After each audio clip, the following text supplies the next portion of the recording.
She was 44 years old when the last of her money ran out, and she was standing in a train depot in Bozeman with $11 sewn into her hem and nowhere on earth that would call her home. Her brother-in-law, Silas Voss, had seen to that, standing in the doorway of the farmhouse she had scrubbed and mended for 18 years and telling her not unkindly that the land had always been meant to pass to him, and that a widow without sons had no claim the county would recognize.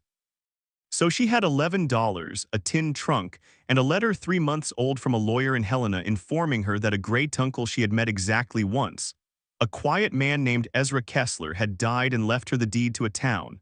Not a farm, not a house. A town, 160 acres of it, struck from the territorial survey so long ago that the clerk who filed the letter had to ask another clerk whether such a place had ever truly existed. The back taxes came to $37, which she did not have, and the town itself, when she finally stood at its edge, looked like something the mountains had tried very hard to forget. But underneath the collapsed roofs and the drifted snow, something had been waiting for a long time to answer a question the whole territory had stopped asking. Settle in and let us tell you the story of Clara Voss.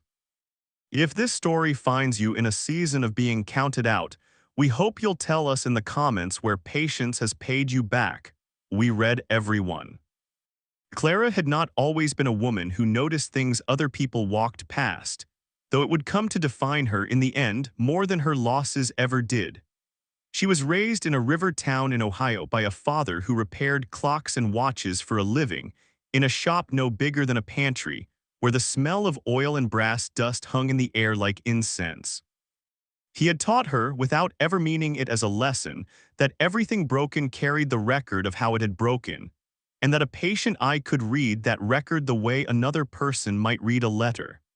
She learned to notice the difference between a scratch left by age and a scratch left by a hand, the difference between rust that had grown slowly and rust that had been encouraged. Her father would set two nearly identical timepieces before her and ask her to tell him, without opening either case, which one had been loved and which one had merely been kept. And she came to understand that where itself was a kind of handwriting, that a man's habits left themselves behind on brass and glass the same way ink left itself on paper.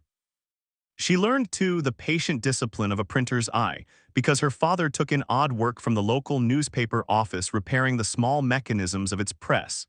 and she would sit for hours watching the type set backward and true, learning that a single dropped letter could quietly alter a name, a date, a whole meaning if no one troubled to check it twice. She learned that a thing's price and a thing's worth rarely agreed with each other, and that the disagreement was where the interesting stories lived. Her father died when she was 19, and within the year she had married Thomas Voss, a quiet, steady man who had come through Ohio buying horses for a ranching outfit in the Montana Territory, and who looked at her the way she looked at a broken watch, as though there were something worth understanding underneath the surface of her. He courted her with letters sent by the new rail lines that had only recently begun to knit the country together, and she kept every one of them, folded in the same tin trunk that would later carry her west, and then, years after that, carry her to Coldwater Hollow. They went west together in 1880, riding the rail as far as the tracks then reached and finishing the journey by wagon over trails that were still more often described by landmark than by any fixed line on paper, since the territorial surveyors had only just begun the slow work of walking the country off in measured chains, and marking its corners with iron posts and mounded stone. Clara found she had a feel for that work without ever being asked to do it, noticing on their journey how a trail worn by years of honest travel wandered gently around obstacles a newer surveyed road would have simply cut through, and how a settler could often guess the age of a homestead by whether its boundary followed the old habit of the land or the new straight discipline of the section line. They built a life on land near the Bitterroot Range that Thomas leased and later purchased outright, with the help of his older brother Silas, who had staked his own claim nearby 2 years before. Clara kept the accounts, doctored the animals, and in the long winters when the roads closed and the nearest town was a full day's ride, she took in clocks and small machinery from neighboring ranches to mend, because the habit her father had given her had never left her hands. She was by every account that mattered to her a happy woman for a long while. She and Thomas had no children, a private grief they did not often speak of, but they had each other. And they had a small, well-tended house with a stove that never quite drew right and a view of mountains that changed color 4 times a day. What Clara did not know in those years was how much of her security rested on custom rather than law. Thomas had never gotten around to having a proper will drawn, trusting, as many men did in that country, that a wife was simply understood to inherit what her husband held. It was a trust the territory did not always share. In the older states, a widow's dower right entitled her, by long custom and often by statute, to at least a third share of her husband's property for the remainder of her life regardless of what any will said or failed to say.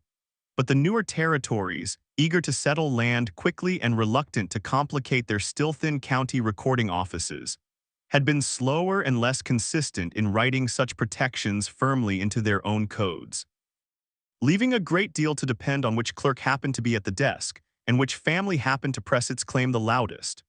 When Thomas died of a lung fever in the bitter February of 1897, after 3 days in which Clara never left his side, Clara Voss did not wait long to remind her that the deed to the land had been recorded in Thomas's name alone, and that under the customs the county recognized, land without a will and without sons reverted to the nearest male kin. Clara had pointed out with the calm precision she brought to everything that she had paid for half the improvements on that land with money from her mending work, that she had accounts in her own hand going back 17 years to prove it. Silas had looked at her ledgers the way a man looks at a curiosity in a shop window and told her that ledgers were not deeds, and that he was sorry, truly sorry, but that was simply how things were done. The fall, when it came, did not come all at once, which Clara would later say was its own particular cruelty. First, it was small humiliations, being asked to vacate the bedroom she had shared with Thomas for 18 years while Silas's own family moved their trunks in around her, being told her mending work was no longer needed by neighbors who had somehow all heard within a week, that she was a woman without a husband's protection and therefore a woman to be handled carefully. Then it was the larger losses. The house went to Silas outright. The small savings she and Thomas had kept in a Bozeman bank turned out to be held in an account listed under Thomas's name only, and the bank, after some weeks of correspondence, informed her with genuine but unhelpful sympathy that without a will or a court order, they could not release the funds to her. The bank's letters, when they came, were written in the careful, regretful language of institutions that knew themselves to be technically blameless, citing a signature card from 1883 that bore only Thomas's hand. And Clara understood, reading them, that the very carefulness she had always brought to her own ledgers had never been asked for by a system that simply did not expect a woman's bookkeeping to count as proof of anything. She spent 4 months lodging in a rooming house in town, taking in mending for strangers at half what she'd once earned from neighbors, watching her 11 remaining dollars become a number she thought about before she fell asleep and the moment she woke. She took in piecework from the same rail depot where travelers' trunks passed through by the hundred each week, mending torn linings and replacing buttons for people who never learned her name and would not have remembered it if they had. And she kept, out of the same habit that had once tracked feed costs and foaling dates, a small private ledger of her own dwindling circumstances, as though the discipline of recording a thing plainly might yet keep it from getting away from her entirely. It was in the 4th month, in the depth of a Montana winter that seemed determined to press the last of her resolve flat, that the letter arrived from a Helena law office, forwarded twice before it found her. Ezra Kessler had been her mother's cousin, a man Clara remembered meeting only once as a girl of 9 when he had passed briefly through Ohio and given her a tin whistle and told her she had good hands for close work. He had gone west decades before Clara herself, and had, according to the lawyer's letter, spent the last 30 years of his life as the postmaster and county recorder of a town called Coldwater Hollow, a settlement in the high country north of the Bitterroot that Clara had never once heard named in all her years in that territory. Ezra had died childless, and in the absence of any nearer kin willing to claim the estate, the deed and the outstanding obligations of the town had passed by the low machinery of frontier law to her. The lawyer's letter was almost apologetic in tone, noting that the town in question did not appear on the current territorial survey, that the county's own records office had struggled to locate a corresponding entry, and that whatever remained of Coldwater Hollow could be claimed for the sum of its unpaid taxes, $37, a sum Clara did not have and would need to raise before the spring assessment or lose the claim entirely. She sold nearly everything she still owned to raise it: Thomas's pocket watch, which she kept only the chain from, her mother's silver-backed hairbrush, and 3 months of mending work paid in advance to a family heading east who needed clothes let out for the journey. She arrived at the county land office in Helena on the last permissible day with $37 in coin, and a claim to a town that, as far as the clerk on duty could determine after 20 minutes of searching through drawers, did not officially exist. Territorial survey ledgers of that era were kept in a particular order, Clara would come to learn, indexed first by range and township and only afterward by the names of the settlements within them, so that a town struck from a later revision could still sometimes be found hiding in an earlier volume, filed under coordinates rather than under any name a living person would think to ask for. He found it eventually in a bound survey ledger from 1886, 3 years before a revision had apparently struck it from the maps altogether, with no explanation entered beside the deletion, only a thin, deliberate line drawn through the town's original entry in ink that did not quite match the ink of the surrounding page. He looked at Clara for a long moment before stamping her claim, the way a man looks at someone about to walk into weather he wouldn't choose for himself, and told her that if she was set on going up there, she ought to go before the first real snow, because the road hadn't seen a wagon in a decade and might not remember how to be a road at all. The journey to Coldwater Hollow took her 2 days by wagon, hired with the last of her coin, along a trail that grew fainter with every mile until it was less a road than a suggestion between the pines, the kind of route old freighters navigated less by any marked path than by remembered turns in the land itself. A lone burnt snag here, a bend in a creek there, the same trade routes that had once carried ore wagons and mail riders now returning slowly, mile by mile, to forest. When the valley finally opened before her in the gray hour before evening, Clara sat very still on the wagon seat for a long time before she climbed down, because what she saw was not the empty meadow she had steeled herself for, but the unmistakable bones of a real town, a main street still traceable by the collapsed fronts of buildings on either side, a church with its steeple fallen but its bell still hanging crooked in the frame, and at the far end a 2-story structure with a faded sign. Its paint long since surrendered to weather that she could just make out as reading post office and recorder. Nothing about it looked like the site of $37 in back taxes.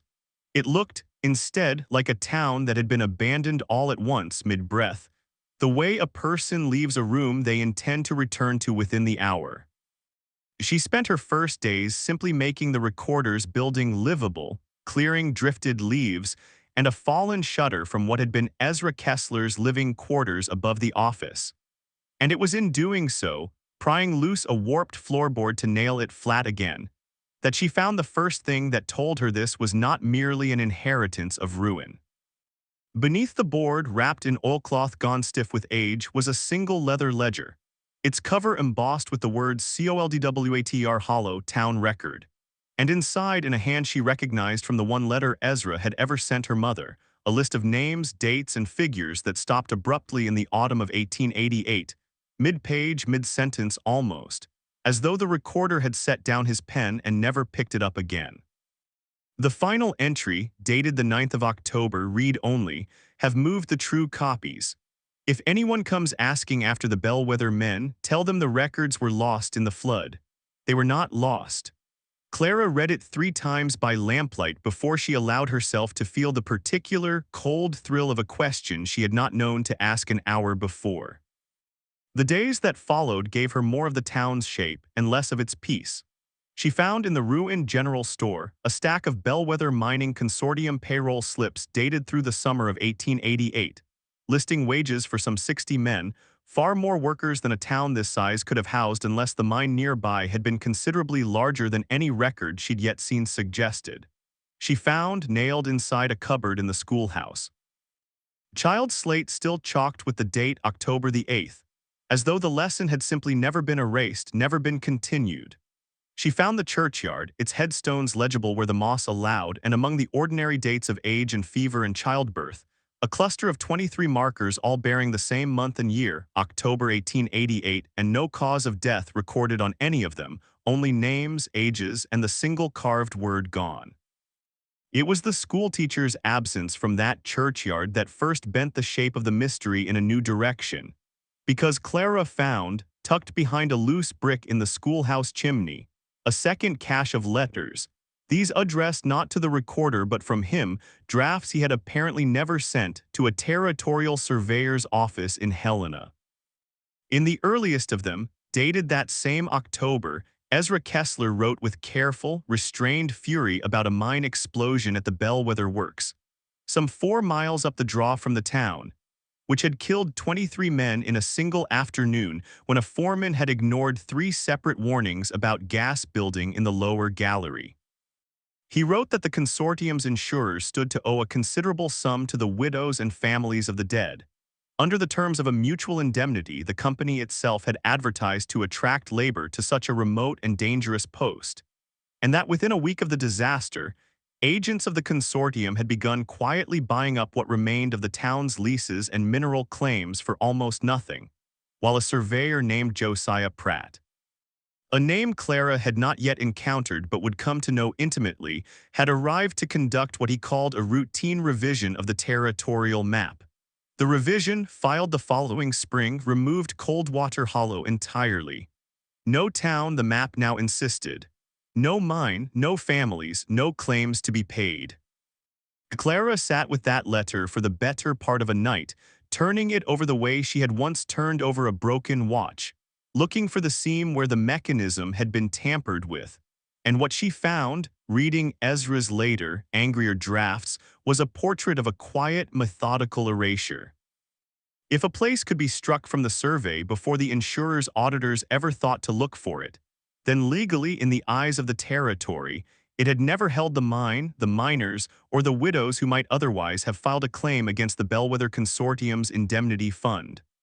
A fund that Ezra noted with the particular bitterness of a man watching an injustice compound itself, still existed on the company's own books, untouched, drawing interest for whichever heirs the consortium might one day decide to satisfy or quietly absorb. He had gathered what proof he could, the true survey plat showing Coldwater Hollow's boundaries as they had been recorded before Pratt's revision, the payroll slips proving the size of the workforce, the death registry his own hand had kept in the days after the explosion, and he had hidden them. He wrote in his final draft, somewhere Pratt's men would never think to dig, because after the third stranger came asking too many careful questions about a town that officially did not exist. Ezra Kessler had understood that the safest place for the truth was not a courthouse, but the ground itself. The understanding settled over Clara slowly, the way cold settles into a house after the fire has gone out, and it changed the nature of what she was doing in Coldwater Hollow. She was no longer simply a widow tending a strange inheritance to keep herself from starving through the winter. She was, whether she had asked for the role or not, the last living person who might finish what Ezra Kessler had started and never been able to complete. She began searching in earnest, not the frantic digging of a treasure hunter, but the deliberate, layered searching her father had taught her without meaning to, working outward from the places a careful man would trust, and inward from the places a frightened man would hide. She examined the recorder's building board by board, the way she had once examined a watch movement, reading the small disagreements between one plank and its neighbor. Square-cut nails, hand-forged and slightly irregular in their heads, ran the length of most of the original floor, but here and there she found a row of nails machine-cut and too uniform for a builder working alone in a mountain town in the 1880s. Evidence, she understood, that someone had lifted those boards and reset them later, likely with whatever hardware happened to be at hand rather than what had been used the first time. A carpenter's honest joists, she had learned long ago from her father's stories of clock cases and cabinet backs, always kept a certain rhythm to their spacing, And it was the places where that rhythm broke, however slightly, that most rewarded a patient eye. She found beneath what had been Ezra's own bed a trapdoor seal, so cleverly with matching floorboards that only the very slight give beneath her weight, a give her father would have recognized in an instant as the sign of a hollow beneath honest joists, told her it was there at all. It was not lost on Clara, once she understood what Ezra Kessler had done, how much thought he must have given to the keeping of paper in a country where damp and mice destroyed more history than fire ever did. A root cellar, dry and cool and dark, was in truth the safest sort of vault a frontier recorder without access to a proper bank could hope for, and the careful double wrapping in oilcloth sealed at the seams was the same method used by postmasters and army quartermasters alike to carry documents across country where a sudden river crossing or a leaking roof might otherwise erase a year of careful record-keeping in a single afternoon. She was not entirely alone in the valley, either, in the ordinary sense. A trapper named Homer Doss kept a cabin some 3 miles down the draw and had done so for years, trading pelts twice a season at the nearest settlement. And when he learned what Clara was turning up in the ruins, he came to see her one evening with a caution in his manner that she did not at first understand. His own father, it emerged, had been one of the men who helped bury the 23 dead in the days after the explosion, and had spent the rest of his life believing, or at least insisting to his son, that the disaster had been a plain accident of the mountain and nothing more, because the alternative, that the mine's own foreman had known and ignored the danger, was a thing he had never found the stomach to carry. Homer asked Clara more than once whether some truths were better left where the years had settled them, not out of any loyalty to the Bellwether Consortium, but out of a son's old, tender wish to leave his father's peace undisturbed. Clara did not argue him out of his fear so much as she let him sit with her ledgers a while, and it was Homer, in the end, who first told her the name of the old mine superintendent still spoken of in the settlement below, a name that would matter a great deal once she began comparing signatures. She was not alone in Coldwater Hollow for long either, in the more pressing sense.